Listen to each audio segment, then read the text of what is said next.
সমাজতন্ত্র ও ধর্মনিরপেক্ষ শব্দ দুটির বিরুদ্ধে মামলা খারিজ সুপ্রিম কোর্টে। জরুরি অবস্থার সময় সংবিধানের প্রস্তাবনায় অন্তর্ভুক্ত হয় শব্দ দুটি। এত বছর পরে অন্তর্ভুক্তি খারিজ করা যায় না, অভিমত শীর্ষ আদালতের। মামলাটি বৃহত্তর বেঞ্চে পাঠানোর আবেদনও খারিজ শীর্ষ আদালতের। জরুরি অবস্থার সময় সংবিধানের প্রস্তাবনায় অন্তর্ভুক্ত হয় শব্দ দুটি। এত বছর পরে অন্তর্ভুক্তি খারিজ করা যায় না, অভিমত শীর্ষ আদালতের। মামলাটি বৃহত্তর বেঞ্চে পাঠানোর আবেদনও খারিজ শীর্ষ আদালতের। পল্লব চট্টোপাধ্যায় আমাদের প্রতিনিধি রয়েছেন ফোন লাইনে। পল্লবদা, এই বিষয়ে কি জানা যাচ্ছে? দেখো, সংবিধানে 42তম সংশোধনী হিসেবে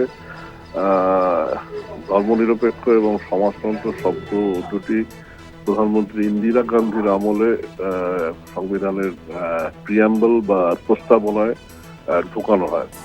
এই বিষয়টি নিয়ে বিতর্ক দীর্ঘদিনের, এবং এই বিষয়টি নিয়ে এর আগেও কিন্তু মামলা হয়। সম্প্রতি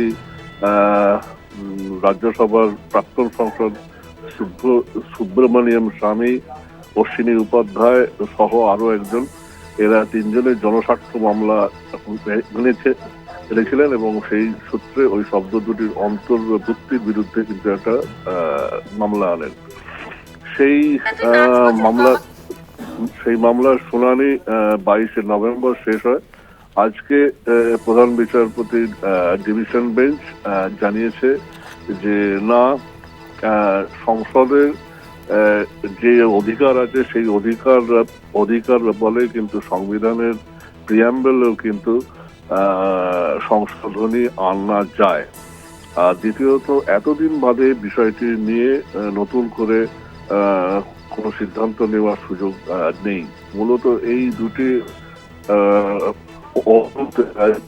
সুপ্রিম কোর্ট মামলাগুলিকে খারিজ দিয়েছে।